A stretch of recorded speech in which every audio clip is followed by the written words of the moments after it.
ये कहानी है एक जबरदस्त सर्वाइवल थ्रिलर सीरीज की जिसका नाम है बिलियनियर्स बंकर। सोचो जरा, अगर भविष्य में हमारी पूरी धरती एक न्यूक्लियर एक्सप्लोजन से तबाह हो जाए और चारों तरफ टॉक्सिक रेडिएशन फैल जाए जिसमें सांस लेना भी मौत के बराबर हो। इस तबाही में सारे गरीब लोग मर जाते हैं, लेकिन दुनिया के सारे रिच लोग पहले ही अपनी दौलत लगाकर जमीन के नीचे एक अजीब सा अंडरग्राउंड सिटी बना लेते हैं ताकि वो धरती के नाश से बच सकें। सब कुछ पहले जैसा ही था, बस फर्क इतना था कि वो शहर पानी के गहराई के नीचे जमीन के अंदर बना हुआ था। दुनिया के सारे रिच लोग वहाँ बेफिक्री से रहने लगे। लेकिन सवाल ये है, क्या धरती के नियमों के बाहर जाकर सरवाइव करना इतना आसान था? इंसान को जिंदा रहने के लिए तो हमेशा फूड और वाटर चाहिए होता है। फिर आगे उनके साथ क्या हुआ? क्या वो सब इस अंडरग्राउंड सिटी में जिंदा रह पाए? ये सब जानने के लिए चलिए देखते हैं इस कमाल की सीरीज बिलियनियर्स बंकर और डूबते हैं जमीन के नीचे बसे उस रहस्यमयी शहर की कहानी में। कहानी की शुरुआत होती है मैक्स नाम के एक लड़के से जो एक बच्ची एनी के साथ खेल रहा होता है। एनी और मैक्स बचपन से ही बहुत अच्छे दोस्त थे और दोनों एक दूसरे को बहुत पसंद भी करते थे। दोनों रिच फैमिलीज से थे,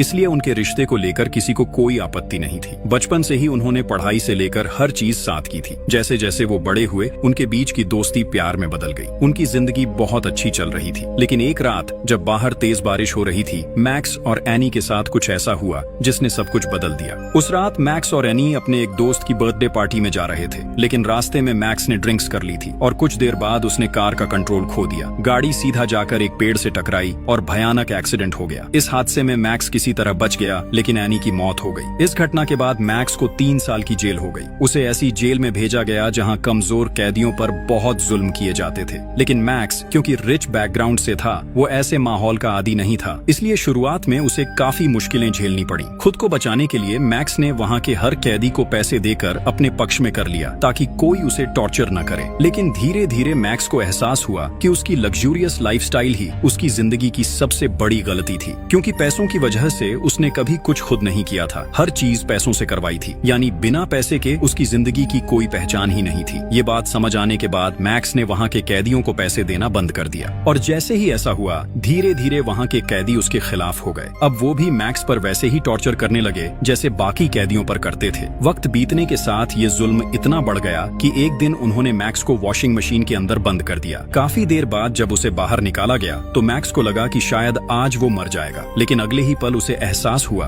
कि इतने टॉर्चर के बाद भी उसे कोई पेन महसूस नहीं हो रहा था। यहाँ रहते रहते जैसे उसके अंदर की सारी फीलिंग्स खत्म हो गई थी। अब उसके शरीर ने दर्द सहना सीख लिया था। ये समझकर मैक्स बहुत खुश हुआ। उसे एहसास हुआ कि अगर उसे सच में रियल लाइफ में सरवाइव करना है तो उसे एक डरे हुए इंसान की तरह नहीं, बल्कि एक सच्चे बहादुर आदमी की तरह जीना होगा। ये सोचते सोचते मैक्स ने खुद को तैयार करना शुरू कर दिया ताकि अब कोई भी कैदी उसकी तरफ हाथ उठाने की हिम्मत न करे। वो हर दिन ट्रेनिंग करने लगा और कुछ ही समय में मैक्स बेहद पावरफुल बन गया। धीरे धीरे मैक्स की फाइटिंग स्किल्स भी काफी बेहतर हो गई। अब वो जेल के अंदर होने वाले फाइटिंग मैचेस में हिस्सा लेने लगा। वक्त के साथ उसकी स्किल्स इतनी शानदार हो गई कि कोई भी उसके सामने लड़ने की हिम्मत नहीं करता था। इसी तरह देखते ही देखते 3 साल बीत गए। अब मैक्स जेल के अंदर बहुत फेमस हो चुका था। सब उसे जेल का सबसे बेहतरीन फाइटर मानते थे और चूंकि अब उसके जेल में आने के 3 साल पूरे हो चुके थे, इसलिए उसकी सजा भी पूरी तरह खत्म हो गई थी। और आज का दिन था जब मैक्स को जेल से रिहा किया जाना था, इसलिए वहाँ सबने बहुत खुशी से सेलिब्रेट किया और मैक्स को विदाई दी। मैक्स मुस्कुराते हुए जेल के बाहर आया, जहाँ उसका फादर जेम्स उसका इंतजार कर रहा था। लेकिन जेम्स ने वहीं उसे कहा कि हम अभी अपने घर नहीं लौटेंगे, हमें एक स्पेशल जगह पर जाना होगा। उसने बताया कि इन 3 सालों में दुनिया बहुत बदल चुकी है। कई जगहों पर न्यूक्लियर वॉर्स शुरू हो गए हैं और खबर है कि जल्द ही पूरी दुनिया में न्यूक्लियर वॉर छिड़ जाएगा, जिससे धरती पूरी तरह तबाह हो सकती है। साधारण लोगों को इस बारे में कुछ भी पता नहीं था, लेकिन जेम्स बहुत अमीर इंसान था, इसलिए उसके पास देश की सारी गुप्त खबरें रहती थीं। फिलहाल सिर्फ रिच लोग ही ये जानते थे कि कुछ ही दिनों में पूरी दुनिया तबाह होने वाली है। इसी वजह से सारे अमीर लोग मिलकर धरती के नीचे एक बड़ा बंकर बना चुके थे, जहां वो अपने परिवारों के साथ रहने जा रहे थे। उस बंकर में हर सुविधा मौजूद थी, इसलिए वहां किसी को रहने या खाने की कोई परेशानी नहीं थी। वहां भी वो लग्जूरियस जिंदगी जी सकते थे। वो लोग अब उस बंकर में आराम से रह सकते थे और साथ ही धरती के विनाश से भी बच सकते थे। यहाँ तक कि वो उस बंकर के नीचे से धरती के नाश का पूरा नजारा भी देख सकते थे। जेम्स की ये बातें सुनकर मैक्स यकीन ही नहीं कर पा रहा था कि सिर्फ 3 सालों में दुनिया की हालत इतनी बदल चुकी है। फिर जेम्स ने अपने बेटे मैक्स को लेकर एक सीक्रेट हेलीकॉप्टर से उस गुप्त बंकर की ओर उड़ान भरी जो धरती के नीचे बनाया गया था। कुछ देर बाद जेम्स ने देखा कि वो बंकर सिर्फ जमीन के नीचे ही नहीं बल्कि एक बहुत बड़ी नदी के बिल्कुल नीचे बना हुआ है। वो बंकर नदी की गहराई में बना हुआ था। उसे इतनी गहरी जगह पर बनाने का एक बड़ा कारण था ताकि जब पूरी दुनिया में न्यूक्लियर वॉर शुरू हो तब उसकी तबाही का असर वहां तक न पहुंच सके। इस तरह वहां रहने वाले लोग पूरी तरह सुरक्षित रहेंगे। जेम्स तब मैक्स को एक मॉडर्न एलिवेटर के जरिए पानी के अंदर बहुत गहराई तक ले जा रहा था। वो जगह इतनी गहरी थी कि वहां पहुंचने में काफी समय लग रहा था। आखिरकार जब वो बंकर के पास पहुंचे तो अंदर जाने से पहले मैक्स और जेम्स के पास मौजूद मोबाइल और बाकी इलेक्ट्रॉनिक डिवाइसेस सब ले लिए गए। वो सारे डिवाइसेस वहां की एक खास जगह पर जमा कर लिए गए। इसके बाद उन्हें एक स्पेशल यूनिफॉर्म दी गई और उनके हाथों में एक हेल्थ डिवाइस लगा दी गई। मैक्स ने वहां ज्यादा वक्त बर्बाद नहीं किया और सीधा अपनी माँ और दादी के पास चला गया क्योंकि बहुत दिनों से उसने उन्हें नहीं देखा था। मैक्स की माँ उसे देखकर बहुत इमोशनल हो गई। इसके बाद जेम्स ने मैक्स को पूरा बंकर घुमाकर दिखाया। वहां उनके जैसे कई और रिच फैमिलीज भी रह रही थी। इन्हीं में से एक परिवार था एनी का फैमिली, जिसे देखकर मैक्स हैरान रह गया। मैक्स जब एनी के पिता को देखता है तो वो तुरंत उनके पास जाकर दिल से माफी मांगता है। एनी के पिता उसे धैर्य देते हैं और कहते हैं कि उन्होंने उसे बहुत पहले ही माफ कर दिया था। इसके बाद एनी के पिता मैक्स और उसके परिवार को उसी दिन रात के डिनर पर अपने साथ इनवाइट करते हैं। उस रात दोनों फैमिलीज बहुत दिनों बाद साथ बैठकर डिनर करती हैं और माहौल बेहद खुश होता है। लेकिन वहाँ हम एनी की बहन एना को भी देखते हैं। एना अब तक मैक्स से बहुत नाराज थी क्योंकि उसी की वजह से उसकी बहन एनी की मौत हुई थी। एना उसे बहुत प्यार करती थी, इसलिए वो अपनी आंखों के सामने मैक्स को बिल्कुल बर्दाश्त नहीं कर पा रही थी। उसी समय वहाँ एक महिला केसी आती है जो अपने टीम के साथ मौजूद थी। दरअसल केसी ही इस पूरे बंकर की ओनर थी। सभी रिच लोग उसे पैसे देकर इस बंकर में अपने सीट्स बुक करवा चुके थे। केसी वहाँ मौजूद सब लोगों को अपने टीम मेंबर्स से मिलवाती है और फिर सबकी ओर देखकर कहती है, आप सब वाकई बहुत भाग्यशाली हैं क्योंकि आपको यहाँ रहने का मौका मिला है। अगर आप बहुत अमीर न होते तो इस जगह की बुकिंग करना नामुमकिन था। इसलिए आप सब शायद न्यूक्लियर वॉर में धरती के नाश के समय मर जाते, लेकिन मेरे इस बंकर की वजह से आप सब बच जाएंगे। साथ ही पूरी धरती के खत्म हो जाने के बाद भी आप यहाँ आराम से सरवाइव कर पाएंगे। केसी की इन बातों से वहाँ मौजूद सब लोग सहमत हो जाते हैं। फिर उसी रात दिखाया जाता है कि एना एक जगह एक्सरसाइज कर रही थी। तभी वहाँ मैक्स उसके पास आता है। मैक्स वहीं दिल से माफी मांगता है और कहता है, तुम भरोसा करो एना, तुम लोग एनी को जितना प्यार करते थे मैं भी उसे उतना ही प्यार करता था। हम बचपन से साथ बड़े हुए, बड़े होकर एक दूसरे से प्यार किया, तो क्या मैं कभी जानबूझकर चाहूंगा कि मेरी पसंदीदा इंसान मेरी जिंदगी से चली जाए? उस दिन की सारी घटना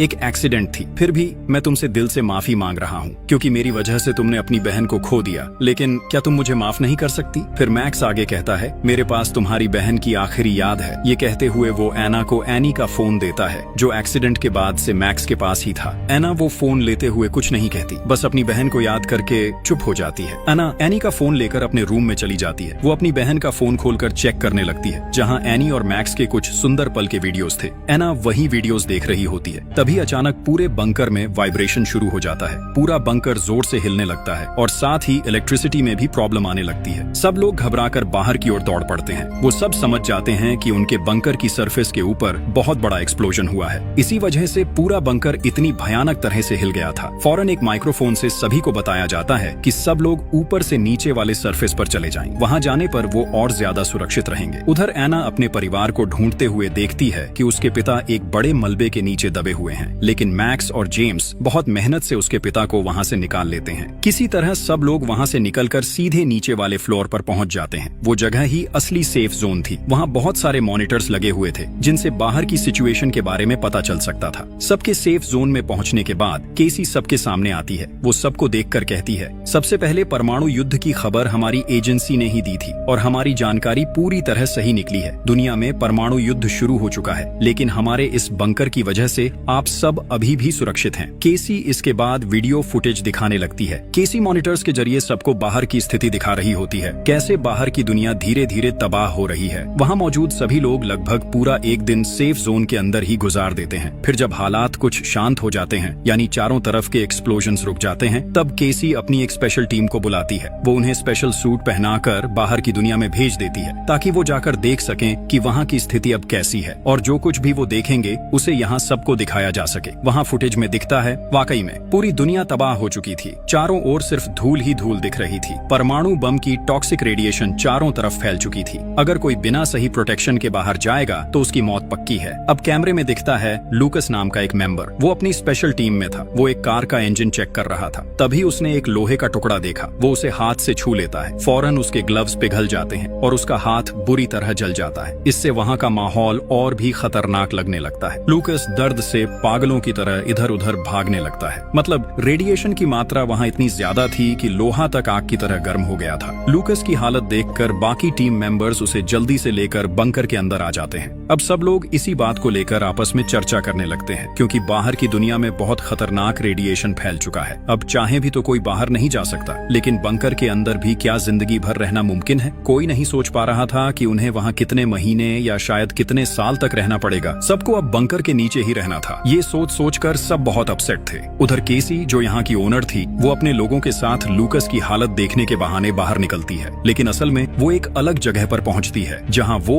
और उसकी टीम खुशी से जश्न मना रहे होते हैं। यही कहानी का सबसे बड़ा ट्विस्ट सामने आता है। असल में ये सब कुछ केसी और उसकी टीम का प्लान था। उन्होंने शहर के अमीर लोगों से पैसा ठगने के लिए ये पूरा मास्टर प्लान बनाया था। केसी और उसकी टीम चाहती थी कि वो इन अमीर लोगों को जिंदगी भर के लिए बंकर में बंद रखे, ताकि बाहर की दुनिया में जो उनकी प्रॉपर्टीज हैं उन सब पर वो कब्जा कर सके। क्योंकि बंकर में आने से पहले ही उन्होंने हर एक से कुछ जरूरी पेपर्स पर साइन करवाए थे। केसी ये अच्छी तरह जानती थी कि इतने अमीर लोगों को बेवकूफ बनाना आसान नहीं होगा, इसलिए उसने अपनी पूरी टीम के साथ मिलकर एक जबरदस्त प्लान बनाया। सबसे पहले उन्होंने शहर के अमीर लोगों के बीच एक झूठी खबर फैलाई कि कुछ ही दिनों में दुनिया तबाह होने वाली है। फिर उन्होंने ये बंकर बनाया और उसके अंदर वो वहाँ कई सिमुलेशन सिस्टम्स बना लेते हैं। साथ ही उन्होंने बंकर की सरफेस पर खुद ही बॉम्ब सेट कर रखे थे, ताकि वो उन बॉम्ब्स को ब्लास्ट करवाकर बंकर में दहशत पैदा कर सकें। लेकिन ये विस्फोट ऐसे तरीके से किया गया था कि किसी को ज्यादा नुकसान न हो। जो वीडियोस उन्होंने लोगों को दिखाई थी वो असल में एडवांस्ड एआई सिस्टम से बनाए गए थे, और उनके इन सारे प्लान्स में वो कामयाब भी हो जाते हैं, क्योंकि अब सब लोग उनकी बात मानकर बंकर में ही रहना चाहते हैं। अब दूसरी तरफ हम एना को देखते हैं। एना जब बंकर के एक टॉयलेट में होती है, तभी उसे पास वाले कमरे से एक अजीब सी आवाज सुनाई देती है। उसे लगता है जैसे कोई वहाँ गिर गया हो। एना जल्दी से बाहर निकलती है और पास वाले कमरे का दरवाजा जोर से धक्का देकर खोल देती है। अंदर जाकर वो देखती है एक लड़की खुद को खत्म करने की कोशिश कर रही है। एना ये देखकर बुरी तरह डर जाती है। वो भागकर उस लड़की को पकड़ लेती है और उसके गले में बंधी रस्सी काट देती है। किसी तरह वो उसकी जान बचा लेती है। असल में बंकर में जितने भी लोग थे वो सब अंदर ही अंदर बहुत परेशान थे। ये सब लोग अमीर थे, लेकिन अब दुनिया के तबाह हो जाने के बाद उनका सब कुछ खत्म हो चुका है। उनके घर, गाड़ियाँ, पैसा, कुछ भी नहीं बचा। पहले बाहर की दुनिया में जिन पावर्स के साथ वो जीते थे, अब चाहकर भी वो कुछ नहीं कर सकते। वो अब बिल्कुल खाली हाथ हो गए थे। यही वजह थी कि ये लड़की ये सब सह नहीं पाई और खुद को खत्म करने की कोशिश कर रही थी। लेकिन सिर्फ वही नहीं, यहाँ के लगभग सभी लोग इस माहौल के साथ खुद को ढाल नहीं पा रहे थे। सब बहुत डिप्रेस्ड हो गए थे। अब सरफेस लगभग ठीक हो चुका था, इसलिए केसी सबको कहती है कि अब किसी को चिंता करने की जरूरत नहीं है। वो सब बंकर में आराम से सरवाइव कर सकते हैं। इसके बाद केसी अपनी टीम से मिलने जाती है। वहाँ लूकास अपने टीम मेंबर्स के साथ होता है, जो उसे मेकअप करवा रहे थे, ताकि बाकी लोगों को दिखाया जा सके कि बाहर जाने के बाद लूकास के साथ क्या हुआ। उधर हम जेम्स और उसकी वाइफ को देखते हैं। दोनों के बीच अब झगड़ा शुरू हो गया था।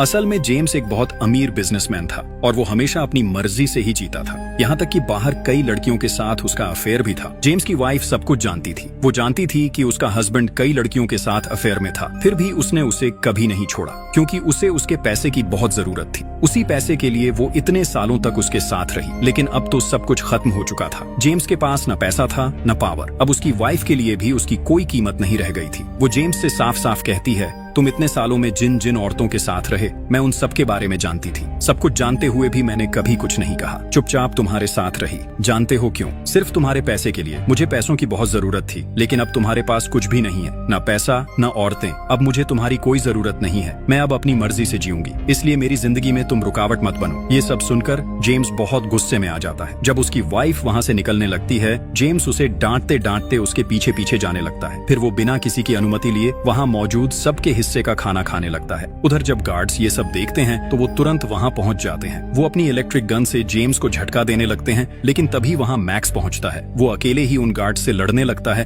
ताकि अपने पिता को बचा सके। तभी सही समय पर केसी वहाँ पहुँच जाती है। वो खुद सामने आकर सबकी प्रॉब्लम सॉल्व कर देती है। दूसरी तरफ हम एना के पेरेंट्स को देखते हैं। यहाँ पता चलता है कि एना के पिता का नाम हावर्ड है। जेम्स और उसकी वाइफ की तरह हावर्ड और उसकी वाइफ के रिश्ते भी ज्यादा अच्छे नहीं थे। दोनों के बीच भी अक्सर झगड़े होते रहते थे। हावर्ड और उसकी वाइफ आपस में झगड़ रहे थे। असल में हावर्ड की वाइफ एक बहुत गरीब परिवार से थी और उम्र में हावर्ड से काफी छोटी थी, लेकिन उसने हावर्ड की दौलत और पावर देखकर उससे शादी कर ली थी। कई साल साथ रहने के बाद भी वो उसे दिल से कभी प्यार नहीं कर पाई। उधर हम मिली नाम की एक लड़की को देखते हैं। उसके पास कुछ गार्ड्स आते हैं। वो मिली से कहते हैं कि उन्हें पता चला है उसका ब्लड ग्रुप AB नेगेटिव है, इसलिए अब उन्हें उसकी बहुत जरूरत है। लूकस बहुत बीमार था। रेडिएशन की वजह से उसका शरीर बुरी तरह जल गया था, इसलिए अब मिली ही उसकी मदद कर सकती थी। असल में केसी के लोग मिली और बाकी सभी को बताते हैं कि रेडिएशन की वजह से लूकस का आधा खून खराब हो चुका है और उसे बचाने के लिए AB नेगेटिव ब्लड की जरूरत है। इसलिए वो मिली समेत 2 और लोगों को लेकर एक जगह पहुंचते हैं। फिर उन्हें लूकस के पास ले जाया जाता है। लूकस को पहले से मेकअप करा के बिल्कुल रेडी किया गया था। यहाँ तक कि उन तीनों को वहाँ लाना भी केसी और उसकी टीम की योजना का हिस्सा था। ये पूरा प्लान इसलिए बनाया गया था ताकि सब लोग अपनी आंखों से लूकस की हालत देख सकें और जाकर बाकी लोगों को ये बात बताए जिससे सब डर जाए और कोई भी बाहर जाने की कोशिश न करे। मिली जब वहाँ लूकस को देखने आती है तो उसे सच में लगता है कि उसकी हालत बहुत खराब है। थोड़ी देर बाद लूकस वहीं मरने का नाटक करता है। सबको बता दिया जाता है कि लूकस मर गया है। लूकस की ऐसी हालत देखकर मिली बहुत इमोशनल हो जाती है। अब धीरे धीरे केसी और उसकी टीम का पूरा प्लान सामने आने लगता है। केसी और उसकी टीम अपने प्लान में काफी हद तक सफल हो चुकी थी।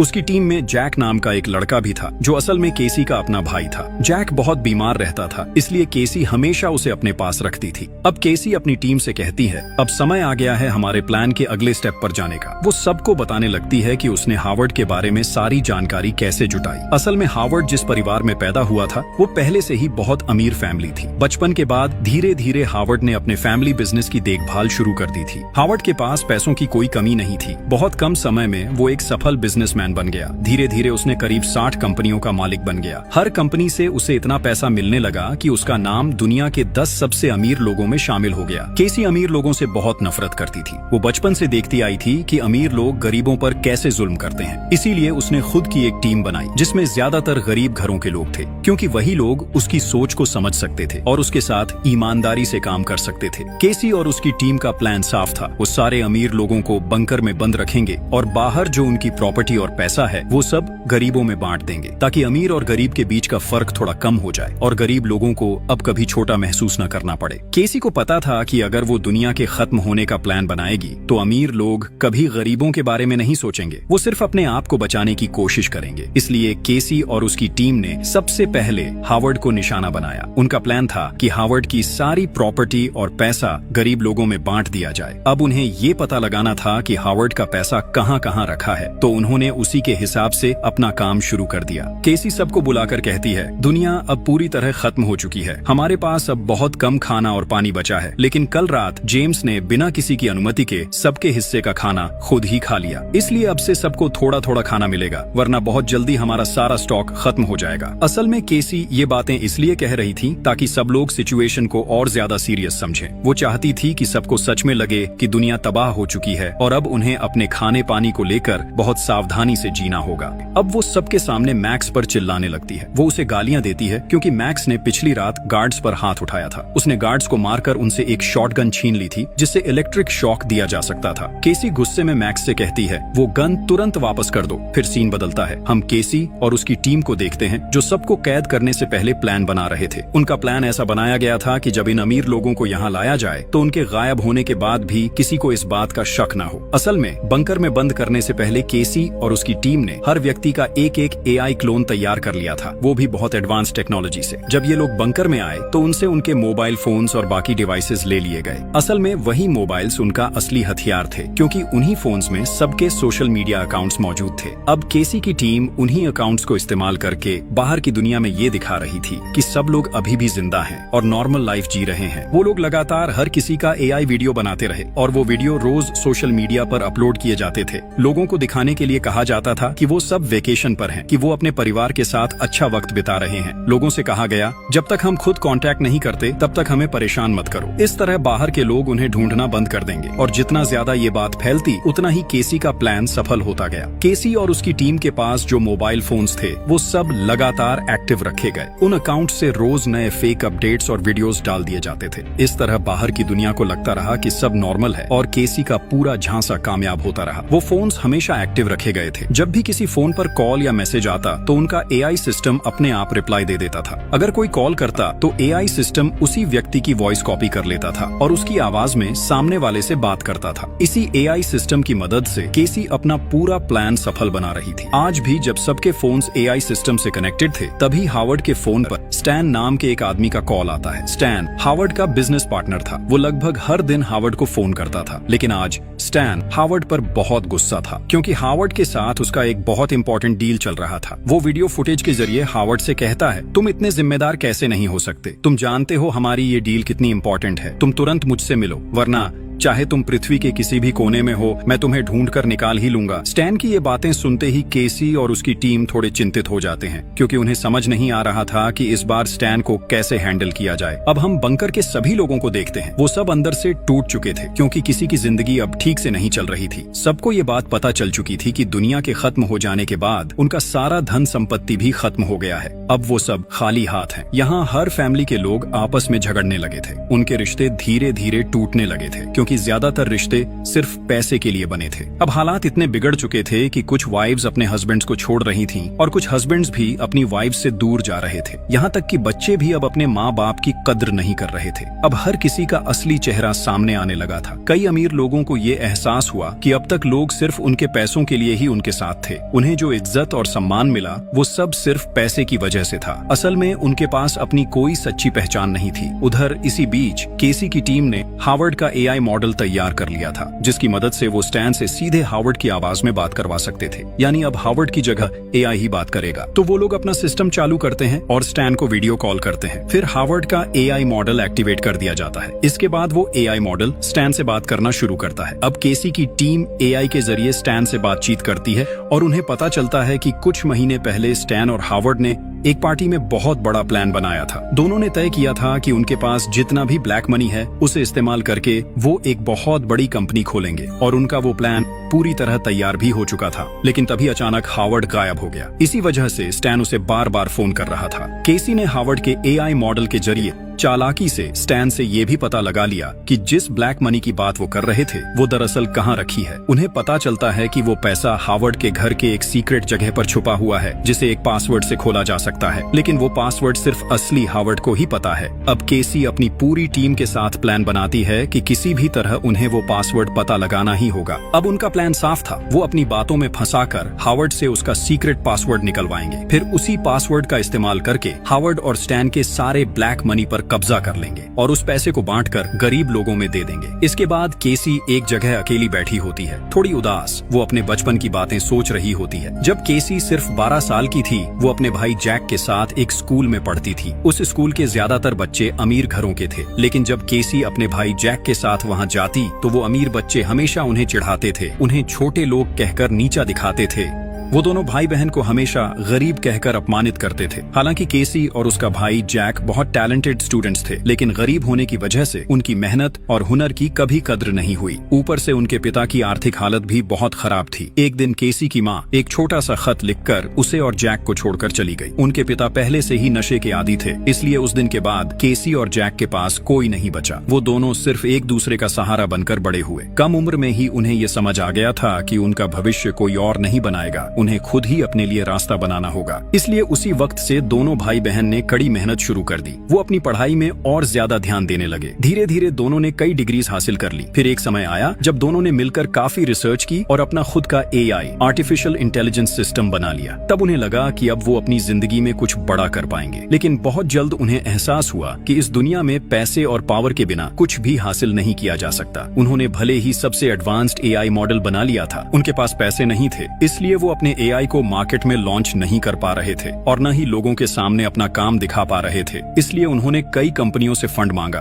ताकि वो अपने एआई को दुनिया के सामने पेश कर सकें। लेकिन उस वक्त किसी ने उनका साथ नहीं दिया। उल्टा सबने उनके काम को मजाक समझा और उन्हें नीचा दिखाया। कुछ कंपनियां जो फंड देने को तैयार हुई, वो भी बिजनेस का ज्यादातर हिस्सा अपने नाम करना चाहती थी। धीरे धीरे केसी की हालत ऐसी हो गई जैसे उसकी पीठ दीवार से लग गई हो। एक वक्त पर उसे एहसास हुआ कि इस दुनिया में पैसे के बिना मेहनत और हुनर की कोई कीमत नहीं होती। केसी को अब ये समझ आ गया था कि अमीर लोग कभी भी उसके जैसे लोगों को ऊपर नहीं आने देंगे। उधर अमीरों के बच्चे कुछ किए बिना ही सिर्फ अपने पैसों की ताकत से बड़ी बड़ी कंपनियों के मालिक बन रहे थे। समाज में जो अमीर थे वो और ज्यादा अमीर होते जा रहे थे और जो गरीब थे उन्हें और नीचे धकेला जा रहा था। इस नाइंसाफी को केसी अब और सह नहीं पा रही थी। इसलिए उसने ठान लिया कि वो समाज के हर गरीब इंसान की मदद करेगी और इसके लिए वो और उसका भाई जैक अपने बनाए हुए एआई सिस्टम के जरिए इस प्लान को सफल बनाना चाहते थे। और प्लान के मुताबिक उन्होंने बिल्कुल वैसा ही किया। केसी ने अपने प्लान को सफल बनाने के लिए ऐसे ही लोगों को अपनी टीम में शामिल किया जो उसके और उसके भाई की तरह बहुत टैलेंटेड थे, लेकिन पैसे की कमी की वजह से किसी ने उनके टैलेंट की कद्र नहीं की थी। उनमें से ज्यादातर लोग भी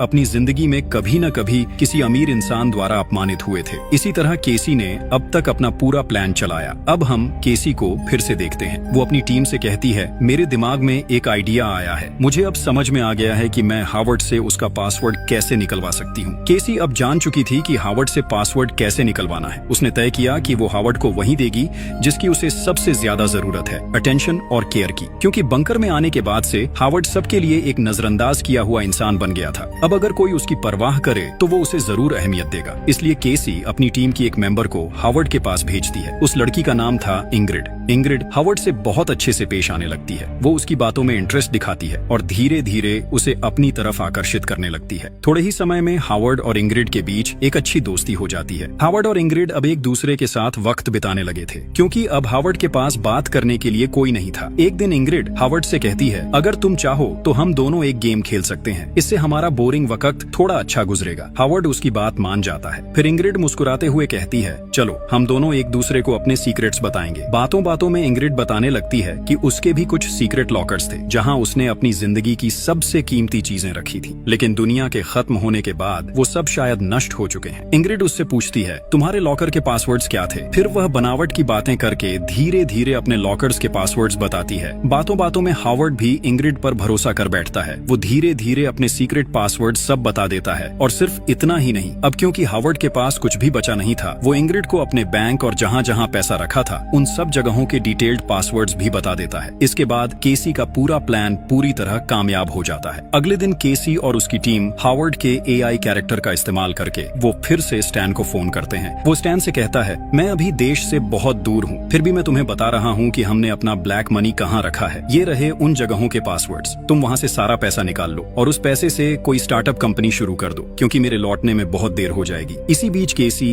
हावर्ड के एआई कैरेक्टर के जरिए स्टैन को और एक बात बहुत साफ तरीके से बता देती है, तुम खुद से कोई कंपनी मत खरीद लेना, मैं जो कंपनी का नाम बताऊंगा वही खरीद लेना। असल में ये भी केसी और उसकी टीम का एक बड़ा चालाकी भरा प्लान था। उनका मकसद था स्टैन को इस तरह मैनिपुलेट करना कि वो वही कंपनी खरीदे जिनका फैसला केसी कर चुकी है। केसी ने स्टैन को जिस कंपनी को खरीदने के लिए कहा था वो दरअसल उनकी बनाई हुई एक फेक कंपनी थी। जैसे ही स्टैन और हावर्ड का पैसा उस कंपनी में लगाया जाता, केसी और उसकी टीम चालाकी से वो सारा पैसा अपने कब्जे में ले लेते। इसी तरह सबसे पहले उन्होंने हावर्ड का पैसा हड़प लिया और फिर धीरे धीरे बंकर में मौजूद बाकी सारे अमीर लोगों का पैसा भी चुपचाप अपने कंट्रोल में लेने लगे। उधर अब हम मैक्स को देखते हैं। उसे यहाँ की हर चीज कुछ अजीब लगने लगी थी। खासकर सबके हाथों में जो ब्रेसलेट्स थे उन्हीं पर उसे शक हो रहा था, क्योंकि जब उन्हें ये ब्रेसलेट्स दिए गए थे तो कहा गया था कि ये उनकी सेफ्टी के लिए हैं। कहा गया था कि ये ब्रेसलेट्स उनकी हेल्थ कंडीशन बताने के लिए हैं। लेकिन जब मैक्स ने ध्यान से अपना ब्रेसलेट देखा तो उसे उसके अंदर एक छोटा सा माइक्रोफोन नजर आया। यानी उसी माइक्रोफोन के जरिए केसी और उसकी टीम उनकी सारी बातें सुन रही थी।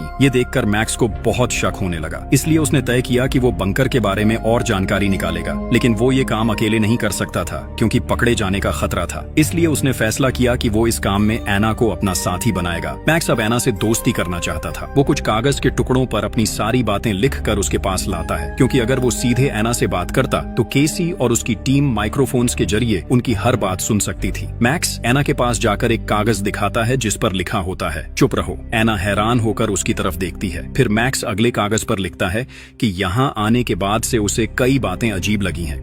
वो ये भी बताता है कि जो ब्रेसलेट उन्हें हेल्थ डिवाइस के नाम पर दिया गया था उसके अंदर असल में एक माइक्रोफोन लगा है। मैक्स एना को बताता है कि उनकी हर बातचीत सुनी जा रही है। फिर वो ये भी कहता है यहाँ कोई भी ये बात पक्के तौर पर नहीं कह सकता कि सच में दुनिया में परमाणु युद्ध हुआ है या पूरी दुनिया तबाह हो चुकी है। जो कुछ भी हम देख रहे हैं वो सब हमें केसी और उसकी टीम ही दिखा रही है। ऐसा भी तो हो सकता है कि वो हमें धोखा दे रहे हों। मैक्स कहता है कि अगर सच जानना है तो उन्हें बहुत सोच समझकर प्लान बनाना होगा। इसके लिए उसे एना की मदद की जरूरत है। फिर मैक्स एना से कहता है तुम्हें अब मेरे साथ प्यार का नाटक करना होगा ताकि किसी को हम पर शक न हो। केसी और उसकी टीम को अब लगने लगा कि मैक्स और एना के बीच कुछ चल रहा है। उनकी पूरी टीम दोनों पर नजर रख रही थी, लेकिन वो समझ नहीं पा रहे थे कि ये दोनों आखिर किस बात पर चर्चा कर रहे हैं। उन्हें सिर्फ एक बात पर शक हुआ। कल तक एना मैक्स को देखना भी पसंद नहीं करती थी क्योंकि उसी की वजह से उसकी प्यारी बहन एनी की मौत हुई थी, और अब अचानक वो दोनों इतने करीब कैसे आ गए। उधर मैक्स एना से कहता है हमें सबसे पहले इस बंकर के सिस्टम और इलेक्ट्रिसिटी लाइंस को बंद करना होगा। मैक्स ने एक प्लान बनाया ताकि पूरा बंकर अंधेरे में डूब जाए। अंधेरे का फायदा उठाकर वो दोनों बाहर जाकर देख सकें कि सच में दुनिया तबाह हुई है या नहीं। लेकिन बाहर जाना बहुत रिस्की था, इसलिए उनके पास सेफ्टी सूट होना जरूरी था। मैक्स ने अना को काम दिया कि जब सब कुछ अंधेरा हो जाए तो वो 2 सेफ्टी सूट चुरा कर ले आए। तब तक मैक्स बंकर के सिस्टम रूम को ढूंढ लेगा। इसके बाद अपने अगले प्लान के लिए उसने अना को अपने रूम में बुला लिया। मैक्स वहां जाकर बहुत जोर से रोमांटिक म्यूजिक प्ले कर देता है ताकि वो बिना झिझक अपने प्लान के बारे में खुलकर बात कर सकें। मैक्स और आना सोचते हैं कि जल्दी ही वो इंटीमेट हो सकते हैं, इसलिए केसी की टीम उन पर ज्यादा ध्यान नहीं देगी। इसी बीच मैक्स आना को अपने कमरे में दिखाता है कि वहाँ एक सीक्रेट एग्जिट गेट है, यानी अब उन्हें बंकर के अंदर एक डिस्ट्रैक्शन बनानी होगी ताकि सारे गार्ड्स दरवाजों से हट जाएं। उनके पास एक आइडिया था। एना मैक्स से कहती है कि वो कभी केमिस्ट्री की स्टूडेंट थी, उसके पास अब कुछ केमिकल्स हैं जिनसे वो एक छोटी बॉम्ब बना सकती है और उस बॉम्ब से शायद वो डिस्ट्रैक्शन बना पाएगी। दूसरी तरफ केसी हावर्ड के एआई मॉडल ने स्टैन को कुछ कहा। स्टैन उसी बात पर सीधे बैंक जाकर उस कंपनी को देखने चला गया, लेकिन कंपनी देखकर उसे अच्छा महसूस नहीं हुआ, इसलिए उसने हावर्ड को वीडियो कॉल कर बताया कि कंपनी उसे ज्यादा पसंद नहीं आई। स्टैन की बात सुनकर केसी अपने प्लान के मुताबिक उस कंपनी में अपनी टीम मेंबर लूकस को भेजती है। वो लूकस को हावर्ड से भी बड़ा इन्वेस्टर बनाकर पेश करती है। लूकस वही व्यक्ति था जिसने पहले रेडिएशन से झुलस कर मरने का नाटक किया था। अब केसी लूकस से कहती है कि स्टैन के सामने कंपनी की रेट और शेयर्स बढ़ा चढ़ा कर दिखाए ताकि स्टैन सोचे कि कंपनी की कीमत बहुत ज्यादा है और लालच में आकर उसे खरीदना चाहेगा, क्योंकि बाद में उसे इस कंपनी से बहुत प्रॉफिट मिलने वाला है। अना अपनी प्लान पर काम करने लगती है। दूसरी तरफ मैक्स काफी खोजबीन के बाद बंकर का कंट्रोल रूम ढूंढ लेता है और वहां का सिस्टम बंद कर देता है। इससे तुरंत हावर्ड का एआई मॉडल भी बंद हो जाता है और स्टैन के साथ उसकी वीडियो कॉल भी कट जाती है। अब स्टैन समझ नहीं पा रहा था कि उसे उस कंपनी को खरीदना चाहिए या नहीं। कुछ देर बाद मैक्स और आना अपने प्लान के मुताबिक सारे सिस्टम्स फिर से चालू कर देते हैं क्योंकि उनका प्लान पूरा हो चुका था। सभी सिस्टम्स के दोबारा एक्टिवेट होते ही केसी हावर्ड के एआई मॉडल के जरिए फिर से स्टैन से संपर्क करती है, क्योंकि तब तक स्टैन कंपनी खरीदे बिना वापस लौट रहा था। अब केसी हावर्ड के एआई मॉडल के जरिए स्टैन से कहती है तुम मुझ पर पूरा भरोसा कर सकते हो, जल्दी से कंपनी खरीद लो, मैं तो तुम्हारे साथ ही हूँ। हावर्ड की बात सुनकर स्टैन आखिरकार कंपनी खरीदने का फैसला कर लेता है। उधर मैक्स और आना ने अपना बॉम्ब सेट कर लिया था। अब वो दोनों उसके फटने का इंतजार कर रहे थे, क्योंकि बॉम्ब फटते ही गार्ड्स का ध्यान भटक जाएगा और तभी उन्हें बाहर निकलने का मौका मिलेगा। वहां आना और मैक्स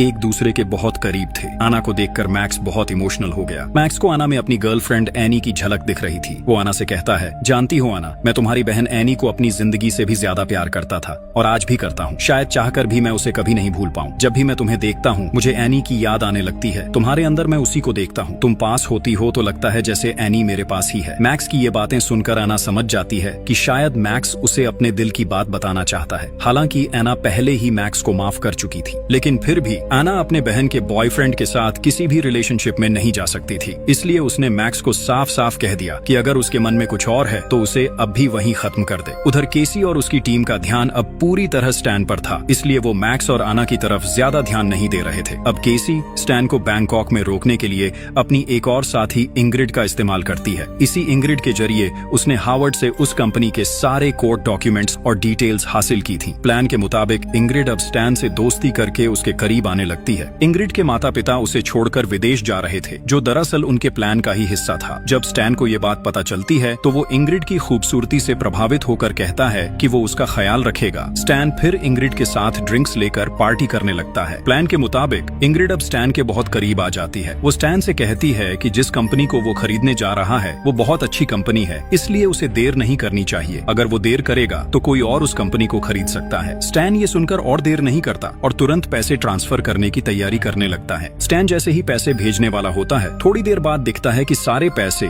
केसी के अकाउंट में पहुंच गए हैं, यानी उनका प्लान पूरी तरह सक्सेसफुल हो गया था। लेकिन उसी वक्त एना और मैक्स द्वारा सेट किया गया बॉम्ब अचानक ब्लास्ट हो जाता है। पूरा बंकर हड़कंप में आ जाता है। हर कोई डरकर अपनी जान बचाने के लिए इधर उधर भागने लगता है। यहाँ तक कि गार्ड्स भी अंदर चेक करने पहुंच जाते हैं। इस अफरा तफरी का फायदा उठाकर मैक्स और आना पीछे मौजूद सीक्रेट एग्जिट गेट से वहां से निकल जाते हैं। स्टैन बहुत रिलैक्स था। कंपनी खरीदने के बाद वो अपने प्राइवेट जेट से घर लौट रहा था, लेकिन तभी उसकी नजर एक पोस्टर पर पड़ती है। उसमें इंग्रिड की मां की तस्वीर थी, जो असल में थाईलैंड की बहुत बड़ी एक्ट्रेस थी। स्टैन को याद आता है कि इंग्रिड ने उसे बताया था कि उसके माता पिता दोनों बिजनेसमैन हैं। अब स्टैन सब समझ जाता है। उसे एहसास होता है कि उसके साथ एक बड़ा स्कैम हुआ है। वो तुरंत इंग्रिड के सोशल मीडिया अकाउंट्स चेक करने लगता है, लेकिन अब इंग्रिड के सारे अकाउंट्स डिसेबल हो चुके थे। स्टैन अब बिल्कुल भी समय बर्बाद नहीं करता और सीधा उसी कंपनी में पहुंच जाता है। लेकिन वहां पहुंचकर वो देखता है कि कंपनी में तो अब कोई भी नहीं है। ये सब देखकर स्टैन पूरी तरह हैरान रह जाता है। उसे समझ नहीं आता कि अब क्या करे। वो तुरंत हावर्ड को वीडियो कॉल करता है और उससे कुछ प्राइवेट सवाल पूछता है, जैसे कि वो दोनों साथ में कहाँ घूमने गए थे, क्या क्या किया था और वो किस कॉलेज में पढ़ता था। लेकिन इस बार हावर्ड किसी भी सवाल का जवाब नहीं दे पाता। कुछ ही देर में स्टैन को एहसास हो जाता है